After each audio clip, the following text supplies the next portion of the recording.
Hello, and welcome to the Your Enneagram Friend Podcast. Today in the studio, I have my friend Tom Burks with me to help me out with this very first podcast.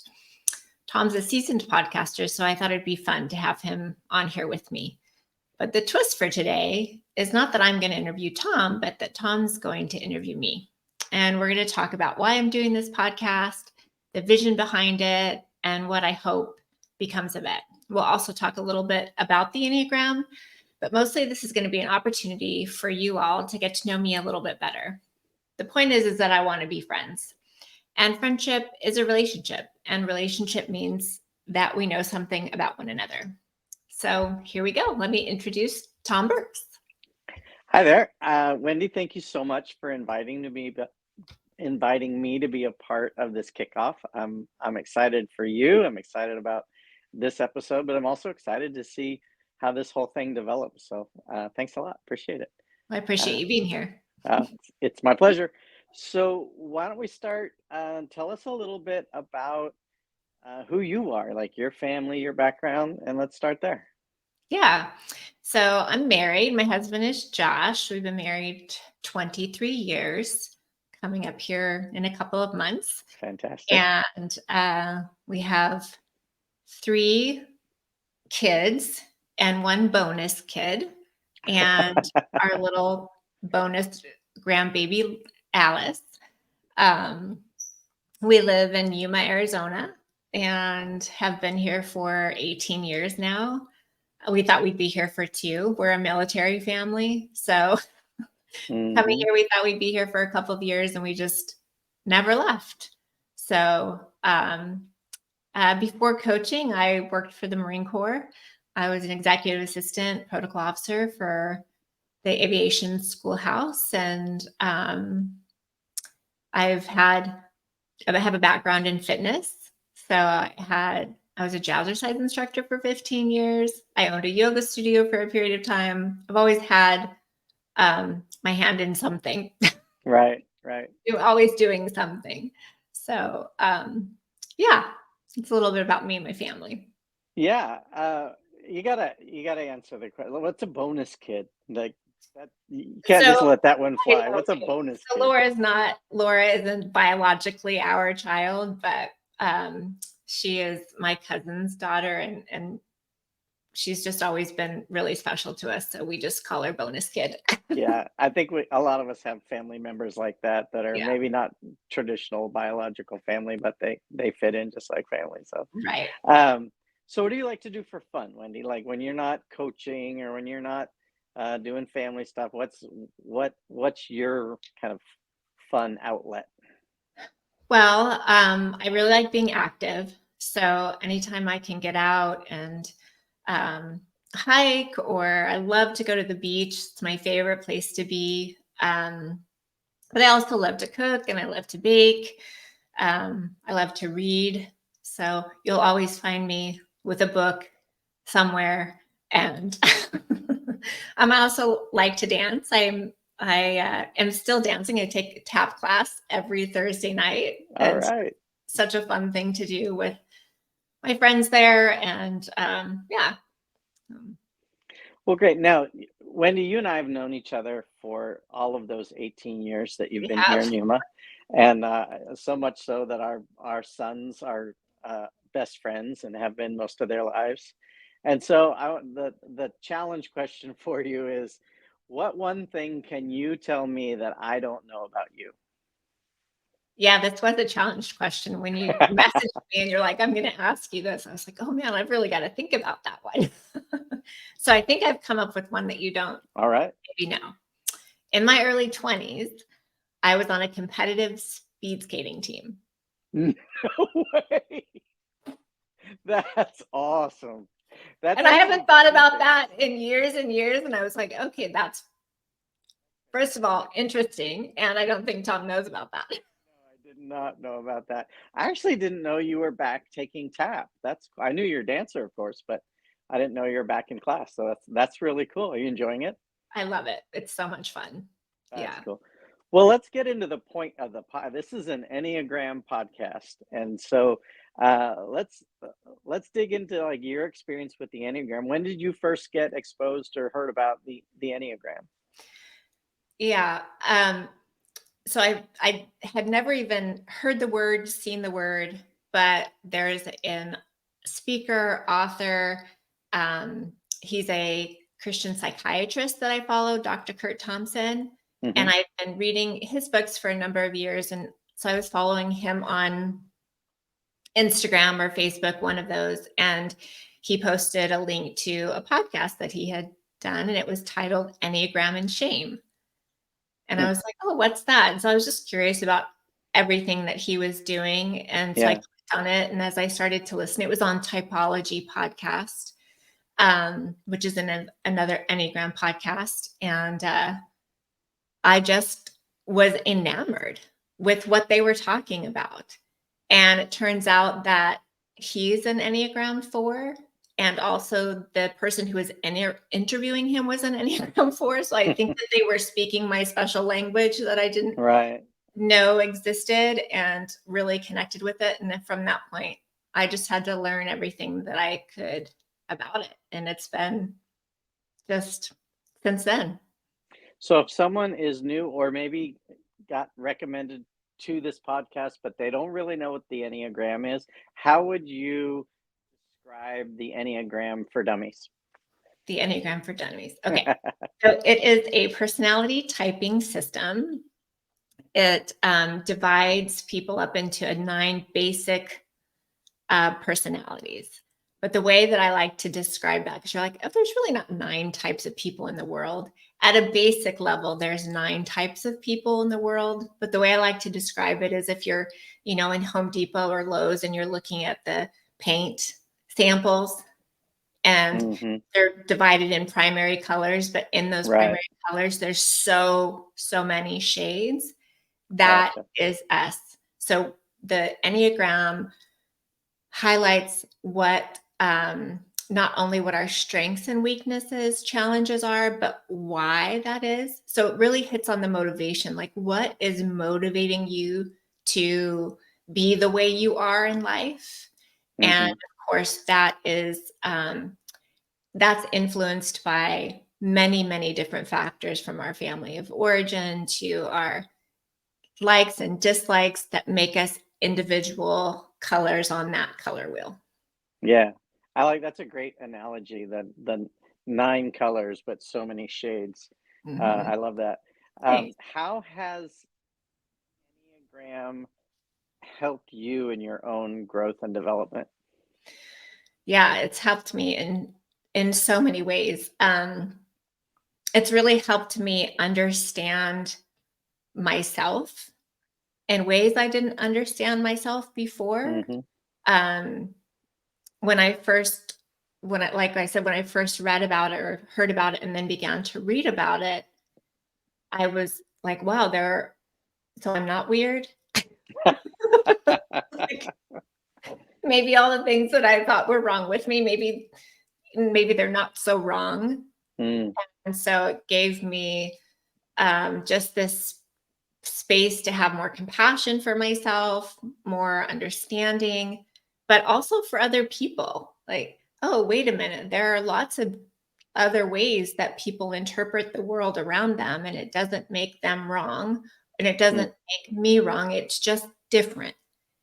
And when we can come together in that difference, it makes space for interesting conversation and right. interesting relationship.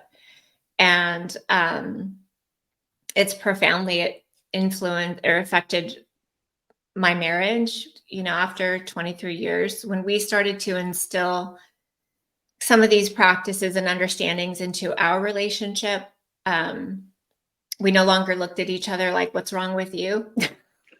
Because again, we just had a deeper understanding of, wow, you're different than me and I'm different than you, and that's okay.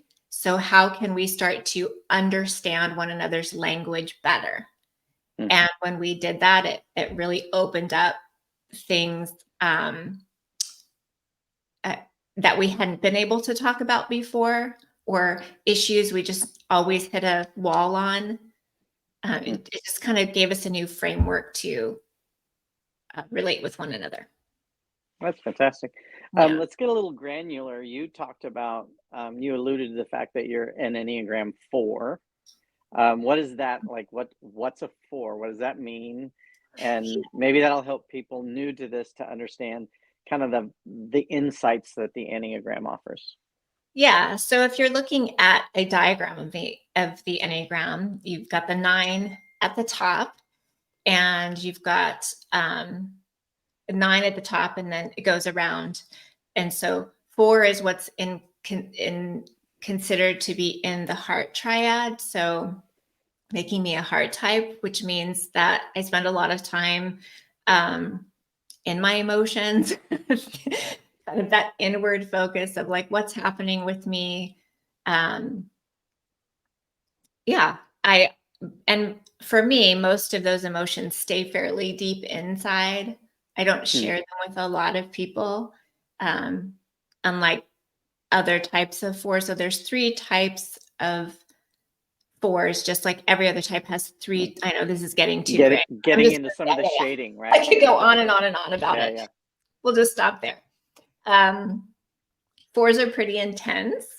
So I can come off as quite intense sometimes, but the intensity comes from a desire for deep connection with people. I don't really do well with chit chat. I'd much rather just ask the deep question, and that can be off-putting. It's like, whoa, that's a little too much. So sometimes have to be aware of the intensity. 4s really value authenticity. Like, I just want you to be real with me, and I want to be able to be real with you and have that be okay. 4s often feel sad and lonely, and it's not depression. It's more of a longing for what they see as missing. And it's somehow this like loss of beauty and loss of like what's deep and rich and good. And so there's a longing for that in life and a longing for that, in relationship. And so it kind of creates a sadness that the world is different than it could be. And if that makes sense. Yeah. And 4s are very creative. So they have an eye for aesthetic. That's the dance. Yeah. Yes. And they look at things, and they sense what's beautiful, not based on the way it makes them feel. So it's like I could be in front of a creative project, and it could take me a long time to go, okay, it's right, because I don't feel it. And we want other people to feel something deep when they look at the things we've created or listen to the things we've created. So it's all about that connecting with feelings. All right. Now, this has been a journey from kind of curiosity initially about what this personality typing kind of brought to the table. And the more you got engaged, you've now gone fully into becoming an Enneagram coach. How long was that process about? It was a 2-year. It was about 2 years. The program, CP Enneagram Academy Professional Program, was 2-year. Is a 2-year program. And where did you go to do that? So half of it is online, and half of it is in person. And it was in San Francisco. They're based out of San Francisco. Okay. And so that was a 2-year process. How long before that had you kind of been familiar with the Enneagram? Probably, I think about 3 years before that. Yeah. All right. So now, as you're getting into coaching, what was the decision to launch the podcast? What prompted that? Okay. So I'm quite introverted and shy. A lot of people don't know that either. And so my challenge for myself this year was to really put myself out there and kind of get over my fears of being on the public scene, I guess, if you will. Right. Yeah. And so that's one of the reasons why I'm doing this, is because I'm set out this year to really challenge myself and get out of my comfort zone and push the boundaries of my own what I think are my own abilities. All right. That's great. So what can people expect from the podcast? What kind of shape is it going to take? Yeah. So, well, I mean, it's called Your Enneagram Friend Podcast for a reason. So I have lots of friends that like to talk about the Enneagram, and they call me, oh, it's my Wendy, my friend that likes to talk about the Enneagram all the time. And I do. I could talk about it all day long with anybody who wants to talk about it. So that's kind of how that originated. And you had a piece in that too. Encouraged me. You're like, yeah, I like that name. So Yep. It's really going to be a place where I can invite my friends to have a conversation about the Enneagram, whether they're just enthusiasts or new to it, or some of them are professional coaches themselves. And yeah, just a platform to come and learn and grow and talk about the Enneagram. All right. So how often do you plan to publish? So my goal right now is twice a month. And I have a number of people who've already agreed to record with me. I just need to get them scheduled. So as of right now, twice a month, maybe more if it goes well. All right.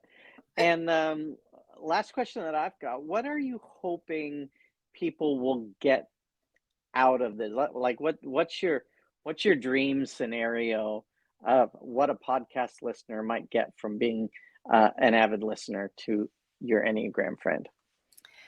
Yeah. Well, I hope that they learn. I think primarily I hope that they learn about the Enneagram as a whole, not just their own type, but I hope that they feel encouraged to really dig in and get to know themselves and the people around them that are important in their lives better, to ultimately have healthier, more fulfilling relationships in their lives. I hope they laugh and cry and connect with what I am saying and with what my guests are saying.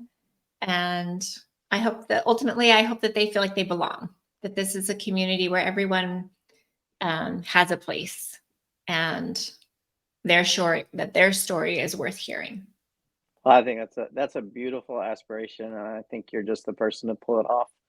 Thanks, So I'm Tom. looking forward to it. All right. Well, I appreciate your podcasting skills today to help me out with this. And I think that that's a wrap. We will let you know when it's next time. Yeah, can't wait for the next episode. Bye.